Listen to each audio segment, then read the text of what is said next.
Assalamu alaikum wa rahmatullahi ta'ala wa barkatu. Kamar yadda kuka sani, sunana Abdulrashid Muhammad Talamiz, Darakta, shugaba na Talamiz Learning and Information Center, masu koyar da turanci da duk wasu ilimi na zamani.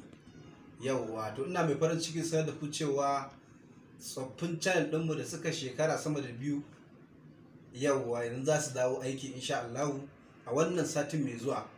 Inda channel ɗinmu ta farko koyon turanci za mu ɗora da sa bidiyo insha Allah ran Asabar da karfe 7 na dare. Sai kuma channel ɗinmu ta biyu koyon turanci a sauƙaƙe, ita ma za mu ɗora mata da karfe 7 na dare amma ranar Lahadi. To insha Allah wannan shine agogon Najeriya da Nijar kenan, wanda su kuma 'yan Saudi za su same shi karfe 9 kenan na dare kenan. To a wannan lokacin insha Allah za mu dinga ɗora muku a duk sati.